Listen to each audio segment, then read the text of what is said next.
Hello student, स्वागत है आपका आईसीटी वर्चुअल क्लासेस में। मैं हूं कविता, आपकी बायो टीचर।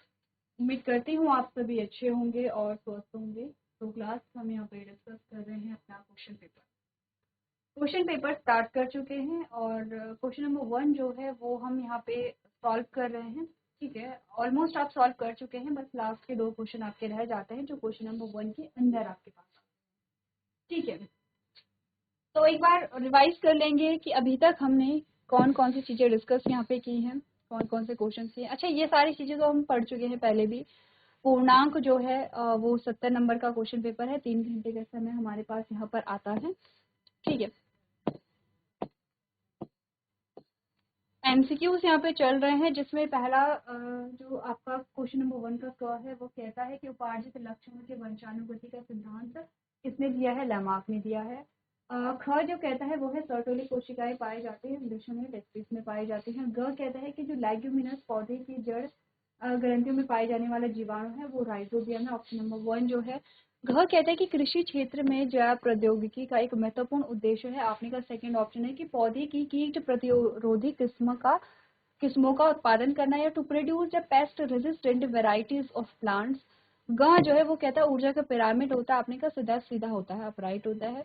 च कहता है मरुस्थलीय पादपों में पत्तियां रूपांतरित होती है। In desert plants leaf modified into spines यानी कि कांटों में होती है। छह कहते हैं मनुष्य में पाए जाने वाले गुणसूत्र की संख्या होती है। आपने कहा 23 जोड़े गुणसूत्र हमारे पास यहाँ पर आ गए हैं। ठीक है, अच्छा यहीं पर अगर एक क्वेश्चन आपसे पूछा जाए यहीं पे कि मनुष्य में पाए जाने वाले जो ऑटोजोम्स क्रोमोसोम्स हमारे पास आते हैं उनकी संख्या होती है, या एक क्वेश्चन तो ये बना, या दूसरा क्वेश्चन मनुष्य में पाए जाने वाले लैंगिक गुणसूत्रों की संख्या होती है। फिर आपका जो ऑप्शन है वो क्या होता? जैसे यहाँ पर आपका ऑप्शन है क्योंकि वो एक जोड़ी होता, वन पेयर होता, लेकिन ऐसे ही आपके पास क्वेश्चन चेंज होकर के आ सकते हैं। ऑटोजोम जो है उनसे क्वेश्चन आ सकता है, जो लैंगिक गुणसूत्र है उनसे क्वेश्चन यहाँ पे आ सकता है। जो है उसमें आपसे क्वेश्चन आया है, विडाल परीक्षण निम्न में से किस रोग की जांच के लिए किया जाता है? टाइफाइड के लिए किया जाता है। अब आओ उस क्वेश्चन पे जो हम सॉल्व कर रहे हैं, ध्यान से पढ़ो। प्रीवियस लेक्चर में मैंने आपको ये क्वेश्चन बताया था, हमने रीड किया था और समझा भी था। मैं एक बार फिर से आपको समझाती हूँ क्योंकि ऐसे क्वेश्चन कंफ्यूजिंग होते हैं, हमें समझ नहीं आता कि करना क्या है इसमें। ये तो हमारे ऑप्शन है। ठीक है, आप यहाँ से क्वेश्चन को पढ़ो। आपने कहा there are two statement labelled as assertion A and reason are from the following option first second third and fourth, select their correct answer.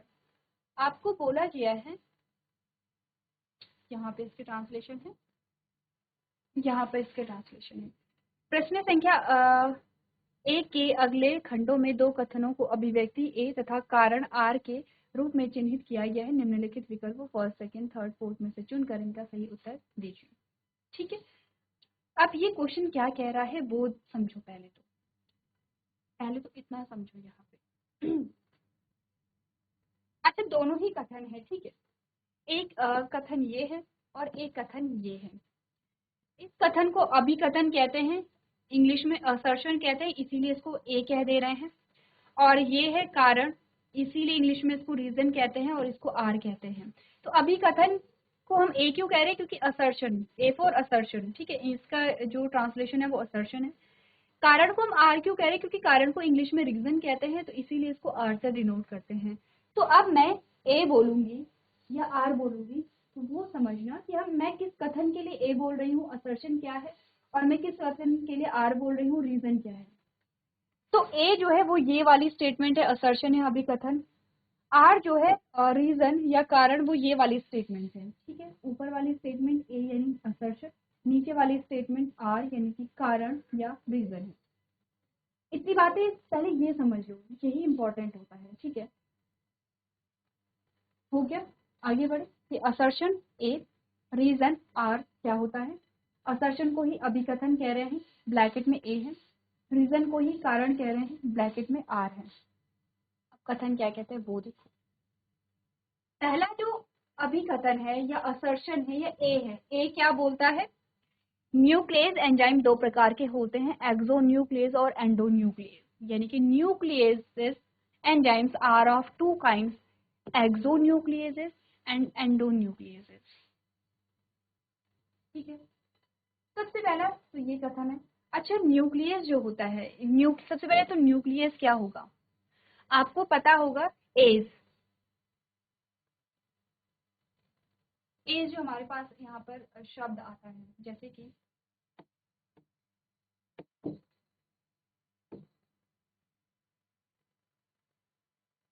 ये जो ए ऐसी है, ये तो प्लूरल में है, एजेस, न्यूक्लियसेस। न्यूक्लियसेस का मतलब है प्लूरल में बात हो रही है। सिंगुलर में अगर मैं बोलूँ तो न्यूक्लियस बोलूंगी मैं। सिंगुलर में अगर मैं बोलूँ तो मैं इसको बोलूंगी न्यूक्लियेसी, एज। ये जो एज है, ये जो एज है, जैसे मैंने प्रोटीएज बोला, जैसे मैंने लाइपेज बोला, लाइपेज एज, जैसे मैंने आरएनएज बोला, एज, जैसे मैंने डीएनएज बोला, एज। क्या होते हैं ये एज? सबसे पहले ये एक हिंट आपको दी जा रही है, एज का मतलब क्या होता है। तो न्यूक्लियेसेस दो टाइप के होते हैं, एक को हम एक्सो न्यूक्लियेसेस कह रहे हैं, ठीक है। एक्सो का मतलब होगा फ्रॉम आउटसाइड या बाहर की तरफ से, ठीक है। और एक को हम एंडो न्यूक्लियेसेस कह रहे हैं, एंडो का मतलब होगा इनसाइड, अंदर से या मिडिल से, ठीक है। बाहर से क्या होगा? अच्छा, सबसे पहले तो ये समझो, ठीक है, कि न्यूक्लियस क्या है, फिर एक्सो और एंडो हम समझ जाएंगे। एक्सो का मतलब होता है बाहर से, एंडो का मतलब होता है अंदर से, ठीक है। तो ये कहते हैं कि न्यूक्लियस दो टाइप के होते हैं, एक है एक्सो न्यूक्लियस, एक एक्सो न्यूक्लियस और एक है एंडो न्यूक्लियस, ठीक है। पहली चीज तो ये है जो हमारा असर्शन या अभिकथन या ए कहता है। अच्छा, रीजन क्या है, जो कारण है वो क्या दिया गया है, endonucleases remove nucleotide from the ends of the DNA. अच्छा, ये है, ये कहता है एंडोन्यूक्लियस जो है, ये इसका रीजन है, ठीक है। ये हिंदी में है, ये इन्हीं के ट्रांसलेशन इंग्लिश में है। ये क्या कहता है, रीजन क्या कहता है, असर्शन का जो रीजन है जो दिया गया है, या जो आर हमें दिया गया है, या जो कारण हमें दिया गया है, वो क्या कहता है कि जो एंडोन्यूक्लियस है, इन दोनों न्यूक्लियस में से जो एंडोन्यूक्लियस है वो डीएनए के सिरों से न्यूक्लियोटाइड को हटाते हैं। तो जो इन्होंने हमें बता रखा है हम वो कर लेते हैं, देखो। तो ये है डीएनए।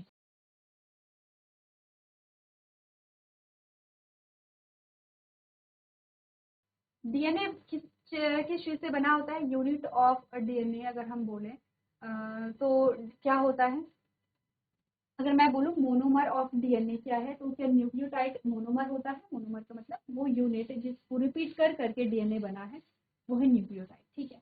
अब हम सेकंड पे आ जाते हैं। पहले ये कहते हैं कि जो एंडोन्यूक्लियस है वो डीएनए के सिरों से न्यूक्लियोटाइड को हटाता है, यानी कि ये यहाँ से, इसके सिरों से, यहाँ से, या इसके सिरे यहाँ होंगे, देखो एक सिरा ये होगा, एक सिरा ये होगा, यही तो बात हुई है। एक सिरा ये है, एक सिरा ये है।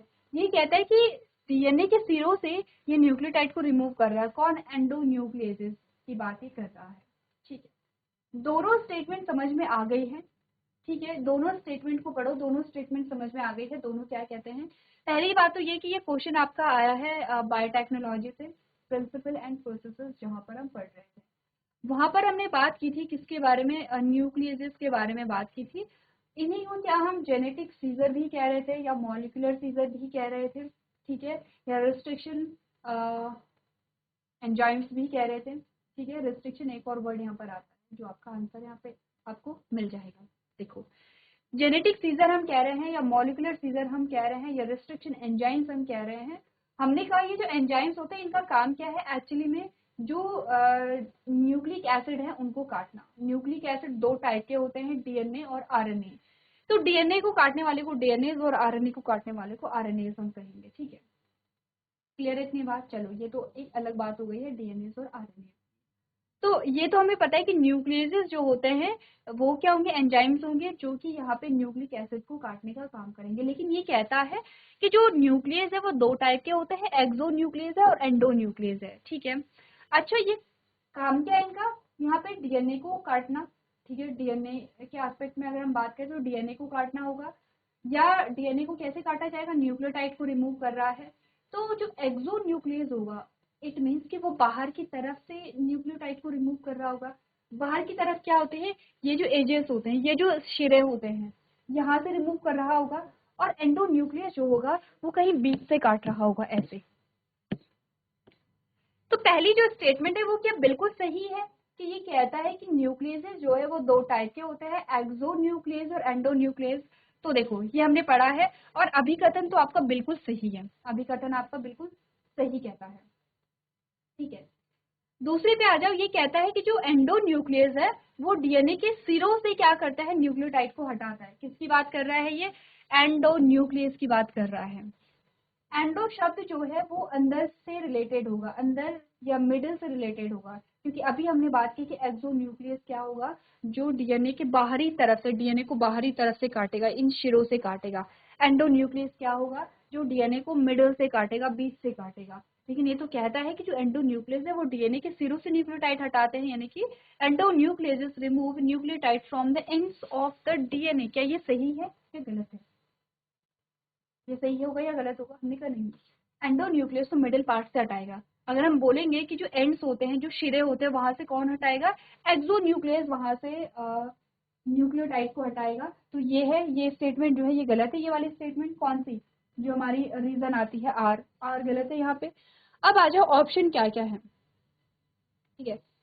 पहला जो ऑप्शन है वो कहते हैं कि ए तथा आर दोनों ही है, दोनों ही स्टेटमेंट सही है, असर्शन भी सही है, रीजन भी सही है, और आर जो है वो ए की सही व्याख्या करता है। ये कहता है ये कहता है आर जो है वो ए की सही व्याख्या करता है, यानी कि ये ए की सही व्याख्या कर रहा है। लेकिन आर तो गलत है ना, हमने क्या बोला था, आर तो गलत है। तो ये स्टेटमेंट तो हमारा सही नहीं होगा कि दोनों ही सही है। हमने कहा दोनों ही सही नहीं है, दोनों में से एक ही सही है। कौन सा सही है, ए सही है और आर गलत है, ये स्टेटमेंट हट जाता है। सेकेंड कहता है ए तथा आर दोनों सही है, परंतु आर ए की सही व्याख्या नहीं करता है। ठीक है, आर ए की सही व्याख्या नहीं कर रही है, तो ठीक है। लेकिन इससे पहले कह रहा है कि ए और आर दोनों ही सही है, हमने कहा नहीं, ए और आर दोनों ही सही नहीं है, इनमें से एक ही सही है।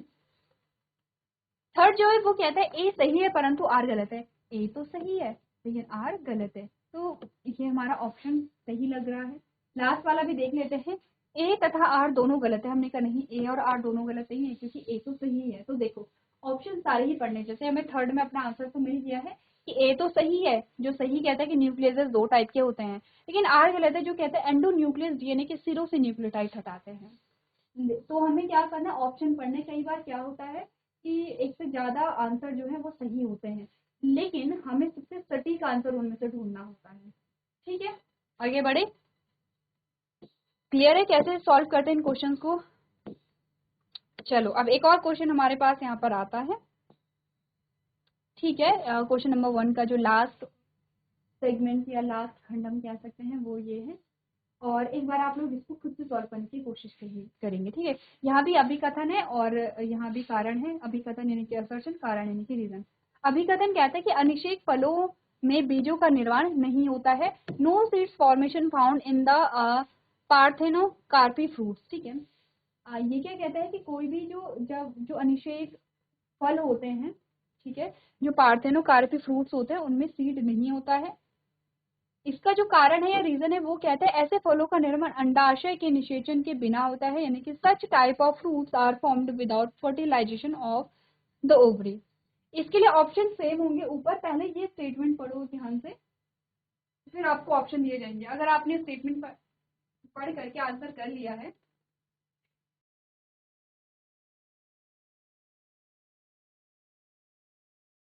तो आपको ऑप्शंस की जरूरत नहीं पड़ेगी। तो पहले तो स्टेटमेंट पढ़ो, ठीक है। अभिकथन यानी असर्शन और रीजन दोनों को पढ़ो, समझो दोनों में से कौन सही है कौन गलत है और कौन किसकी व्याख्या करता है या नहीं करता है, एक बार देखो।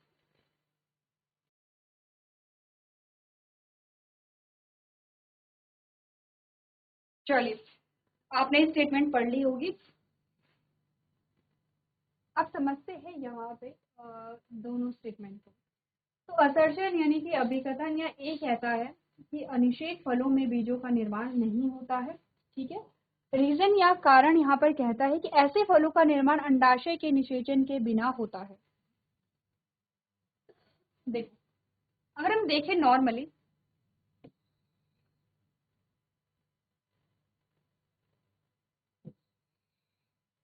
अगर हम नॉर्मली देखें तो ये वाला पोर्शन है ओवरी और ये वाला पोर्शन है ओव्यूल। आफ्टर फर्टिलाइजेशन, जब यहाँ पे फर्टिलाइजेशन होगा, ठीक है, किसका, मेल और फीमेल गैमेट का फॉर्मेशन यहाँ पर होगा, तो यहाँ पर बनेगा एम्ब्रियो अंदर, ठीक है, ठीक है, ये बनेगा एम्ब्रियो। ओव्यूल जो है वो सीड में डेवलप होगा और सीड के अंदर ही एम्ब्रियो रहता है। भ्रूण जो है वो बीज के अंदर ही तो रहता है, बीजों को बोलते हैं हम, उसी से पौधे निकलते हैं क्योंकि उसके अंदर जो है वो भ्रूण रहता है।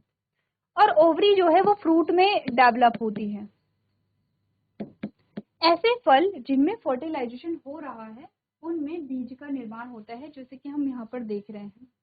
बट व्हाट इफ फर्टिलाइजेशन हुआ ही नहीं, यानी कि निषेचन अगर हुआ ही नहीं, तो जब निषेचन नहीं होता है तो आपने कहा कि यहाँ पर अंडाशय के निषेचन के बिना जब फल का निर्माण होने लगता है, निषेचन के बिना जब यहाँ पे फल बनेगा तो ऐसे फलों में बीज का निर्माण नहीं होगा।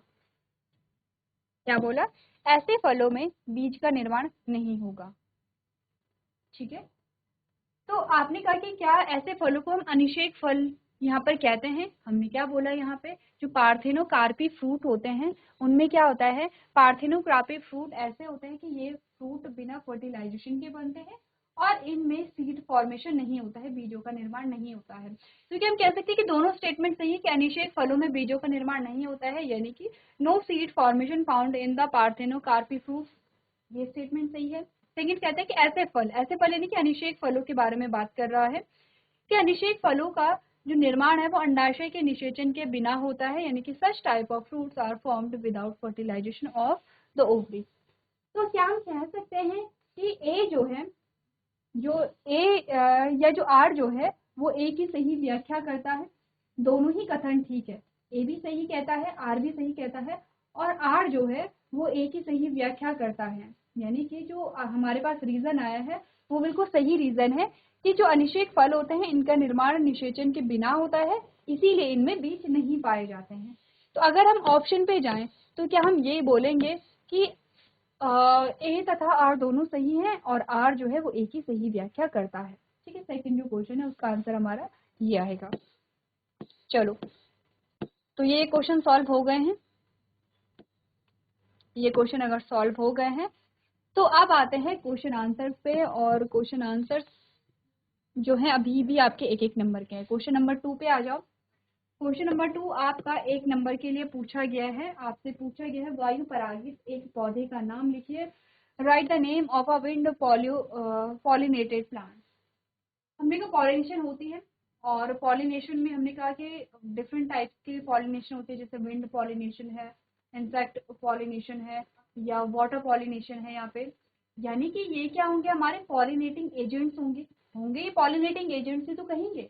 अगर हवा से पॉलिनेशन हो रही है तो हवा पॉलिनेटिंग एजेंट है, अगर पानी से हो रही है तो पानी पॉलिनेटिंग एजेंट है, इंसेक्ट के थ्रू हो रहा है तो इंसेक्ट पॉलिनेटिंग एजेंट है। तो हम कह सकते हैं कि पॉलिनेटिंग एजेंट जो है वो बायोटिक और एबायोटिक दोनों ही होते हैं, बायोटिक एजेंट और एबायोटिक एजेंट दोनों ही होते हैं।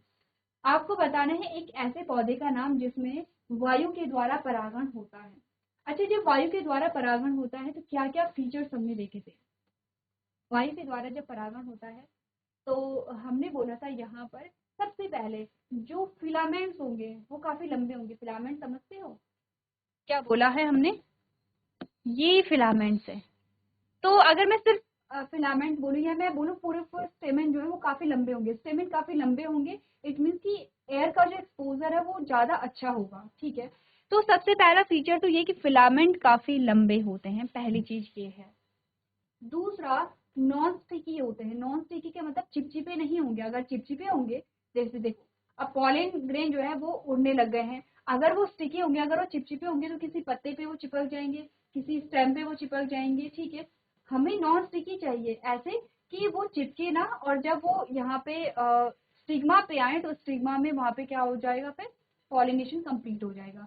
तो नॉन स्टिकी हमें यहाँ पर चाहिए होते हैं, ठीक है। जो यहाँ पे आपने कहा तो ये लंबे होंगे, ठीक है, लंबे होंगे। तो ऐसा लंबा होगा तो फिर क्या होगा, आपने कहा अगर फिलामेंट बहुत लंबे होंगे और एंथर जो है वो एयर के एक्सपोजर में होगा तो एंथर इजिली हवा के साथ उड़कर चले जाएंगे, ठीक है। दूसरा जो स्टिग्मा हो गया, स्टिग्मा भी तो लंबी होनी चाहिए, और ये जो एरिया है स्टिग्मा का ये ब्रॉड होगा, ये वाली जो भाग है यानी कि स्टिग्मा जो है वो आपको ब्रॉड देखने को मिलेगी। ऐसा क्यों है? क्योंकि एयर के थ्रू अगर पॉलिनेशन हो रहा है तो उसे एरिया ज़्यादा मिलेगा, जितना एरिया ज़्यादा होगा उतने चांसेस होंगे कि पॉलन ग्रेन वहाँ पर आ जाएंगे। तो ये कुछ फीचर्स होते हैं हवा के द्वारा जिनमें पॉलिनेशन होता है उन प्लांट्स के। अब मैं एक एग्जाम्पल देती हूँ आपको। मक्की सभी ने खाई है, मक्की या भुट्टा, अलग अलग जगह अलग अलग चीज़ें बोलते हैं, मेज जिसको हम कहते हैं। आपने मक्की खाई है और कभी आपने मक्की को मक्की के प्लांट आपने देखे होंगे और आपने मक्की को कभी छीला होगा। जैसे मक्की जो होते हैं उसके बाहर उसके छिलके होते हैं, जब आपने छिलके निकाले होंगे तो मक्की में बहुत छोटे छोटे रेशे आपको दिखाई देते हैं। जैसे मक्की ये है, ठीक है, तो आप ये नहीं बोलेंगे कि मक्की ऐसे तो होती नहीं है। मान लो मक्खी ऐसी ही होती है और आपको देखने को मिलेंगे कि यहाँ पर ऐसे छोटे छोटे बाल जैसे बहुत सारे ऐसे थ्रेड्स निकले हुए होते हैं। मक्खी पे बहुत सारे क्या निकले होते हैं? थ्रेड्स निकले होते हैं, बाल जैसे संरचनाएं होती हैं, कुछ भूरे रंग के वो होते हैं। एक्चुअली में वो जो संरचनाएं होती हैं वो होते हैं फिलामेंट या स्टेमन मैं कहूँ तो, ठीक है। तो आप देख पा रहे हैं कि मक्खी के जो फिलामेंट्स होते हैं या जो मक्खी में जो स्टेमन होता है उसकी लंबाई कितनी है, बहुत लंबे होते हैं। यहाँ पे इतने लंबे होते हैं, हमें बाल जैसी संरचनाएं वो देखने को मिलती है, काफी लंबे लंबे होते हैं। क्यों होते हैं लंबे? ताकि वो एयर के एक्सपोजर में आए, ताकि वो हवा के संपर्क में और इजिली जो यहाँ पे पॉलन ग्रेन है वो एक जगह से दूसरी जगह उड़ सके। तो एक एग्जाम्पल हमारे पास आता है मेज या मक्की, ठीक है। इसके अलावा आपके पास गेहूं भी एग्जाम्पल आता है। आपके लिए होमवर्क ये है कि वायु परागित आप 5 पौधों के नाम यहाँ पे लिखकर लेकर के आएंगे, ठीक है। चलो क्वेश्चन नंबर 2 कंप्लीट हुआ। अच्छा क्वेश्चन नंबर 2 इजी है। देखो अभी तो हम क्वेश्चन पेपर सॉल्व कर रहे हैं इसलिए हमारा इतना लेंथी जा रहा है। अब जब आप क्वेश्चन पेपर सॉल्व कर रहे होंगे तो वायु परागित एक पौधे का नाम लिखिए। आपने कहा मेज या मक्की, बस एक शब्द लिखना है, आंसर कंप्लीट। क्वेश्चन नंबर 2 का आंसर करके आपने मक्खी लिखा, आपका आंसर कंप्लीट, आपको 1 नंबर मिल गया है। और आपने कहा कुछ ही सेकंड में आपने ये क्वेश्चन पूरा भी कर लिया है। तो जो यहाँ पे शॉर्ट आंसर टाइप क्वेश्चन होते हैं या जो निश्चित उत्तरीय क्वेश्चन होते हैं, ठीक है, डेफिनेटिव जो जहाँ पे वर्ड्स आप लिखेंगे तो वो क्वेश्चन आप जल्दी सॉल्व कर लें अगर आपको आते हैं तो, क्योंकि उसमें टाइम कम लगता है और आप जल्दी जो क्वेश्चन है वो सॉल्व कर लेते हैं। आ जाओ क्वेश्चन नंबर 3 पे जो कहता है कि जीन क्या है, व्हाट इज जीन। बहुत अच्छा इजी सिंपल क्वेश्चन आपसे पूछा गया है। जेनेटिक्स की जब बात हुई थी तो सबसे पहला जो शब्द हमने डिस्कस किया था वो यही किया था, व्हाट इज जीन, जीन क्या है। देखो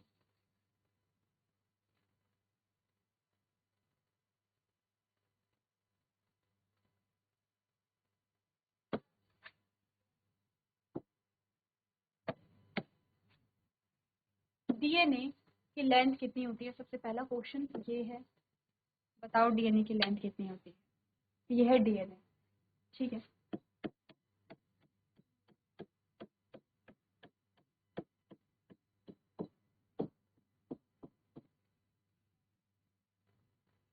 ये है डीएनए। हमने कहा अच्छा आपने पढ़ा होगा एक क्वेश्चन जब हमने मॉलिक्यूलर बेसिस ऑफ इनहेरिटेंस पढ़ा था, तो वहां पर हमने डीएनए का स्ट्रक्चर देखा था। वहां पर हमने कुछ प्रोसेस पढ़ी थी, जैसे रेप्लिकेशन हमने पढ़ा था, ट्रांसक्रिप्शन हमने पढ़ा था और ट्रांसलेशन हमने पढ़ा था, अगर आपको ध्यान होगा तो। रेप्लिकेशन में हमने कहा डीएनए से डीएनए का निर्माण कैसे होता है, ठीक है। फिर हमने कहा डीएनए से आरएनए का निर्माण कैसे होता है, और जब आरएनए बन जाते हैं तो आरएनए से फिर प्रोटीन का निर्माण कैसे होता है, इसके बारे में हमने डिस्कस किया,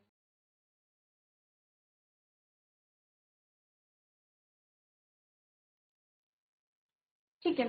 तो हमने देखा था डीएनए से क्या बनेगा, आरएनए बनेगा। फॉर एग्जांपल ये एक सेगमेंट है, ये वाला एक सेगमेंट है, ये वाला, ठीक। इससे बनता है आरएनए, ये आरएनए बन गया। ये तो हमारा डीएनए है, पूरा डीएनए है, इससे हमारा आरएनए बन गया है, ठीक है। अब जो आरएनए होता है ह्यूमन में, आपने देखा होगा आरएनए के हमारे पास अलग अलग टाइप्स आते हैं। हम बात करते हैं यहाँ पे एम आरएनए के बारे में, हम यहाँ पे बात करते हैं टी आरएनए के बारे में, हम बात करते हैं आर आरएनए के बारे में, ठीक है। तो तीनों टाइप के आरएनए यहाँ पे बनते हैं। उसके बाद इस आरएनए में यहाँ पे फिर एक प्रोसेस होती है ट्रांसलेशन, और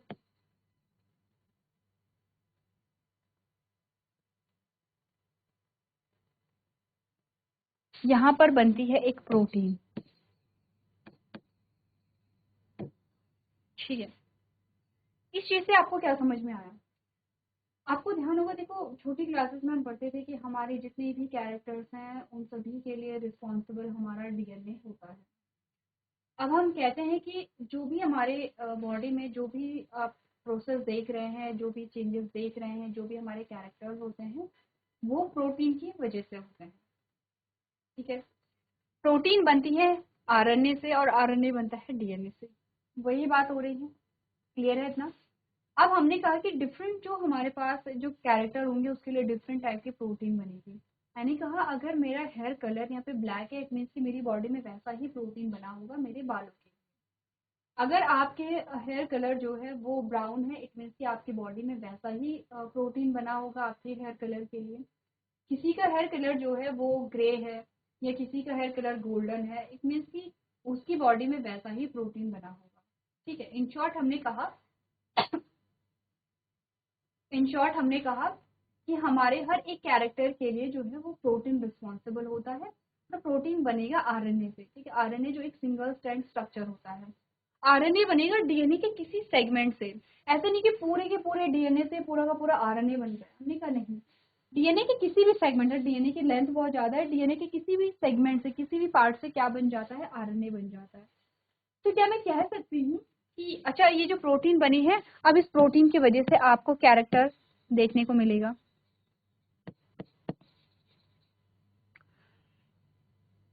तो क्या मैं कह सकती हूँ कि ये जो सेगमेंट है डीएनए का वो इस कैरेक्टर के लिए रिस्पॉन्सिबल है।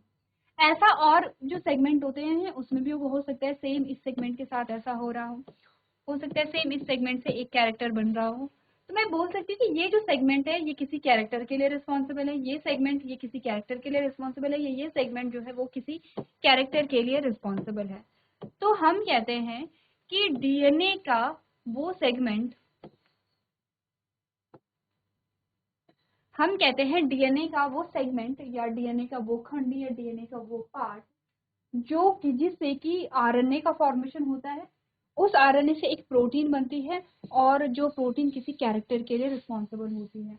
मैंने कहा डीएनए का ये सेगमेंट इस कैरेक्टर के लिए रिस्पॉन्सिबल है। फॉर एग्जाम्पल हमने बोला कि ये जो कैरेक्टर है ये हेयर कलर का है, हेयर कलर आपके बालों का रंग है, ये कैरेक्टर आपके बालों का कलर है, आपके बालों के कलर को डिसाइड करता है ये प्रोटीन। ठीक है, ये प्रोटीन बना है इस सेगमेंट से। तो मैंने कहा आपके बालों के कलर के लिए डीएनए का ये वाला सेगमेंट रिस्पॉन्सिबल है। और ऐसे ही फंक्शनल सेगमेंट को हम क्या कहते हैं, जीन नाम देते हैं। यही हमारे क्या आता है, जीन आता है। तो डीएनए का वो सेगमेंट जो किसी कैरेक्टर के लिए रिस्पॉन्सिबल होता है, या डीएनए का वो सेगमेंट जिससे कि एक आरएनए बनता है और आरएनए से प्रोटीन बनता है और प्रोटीन से कैरेक्टर हमें देखने को मिलते हैं, उस सेगमेंट को जीन कहते हैं। इट मीन्स कि हमारे डीएनए में बहुत सारे जीन होंगे क्योंकि बहुत सारे कैरेक्टर्स हमारे हैं। यस ऑफ कोर्स हमारे डीएनए में बहुत सारे जीन होते हैं, और ये जो जीन होते हैं इसी को हम डीएनए की यूनिट भी कहते हैं। या डीएनए की यूनिट कौन सी, डीएनए की फंक्शनल यूनिट जो होती है, यानी क्योंकि डीएनए जो है इसी से तो आपने कहा कि आगे आपको कैरेक्टर एक्सप्रेस हो रहे हैं। तो समझ में आया जीन किसे कहते हैं? आपके लिए होमवर्क में है कि आप एक डेफिनेशन लिख के लेकर के आएंगे अगर आपको समझ में आ गया है तो। ठीक है, चलिए, तो आज के सेशन में हम इतना ही करेंगे। अभी तक क्लास में बने रहने के लिए आपका धन्यवाद।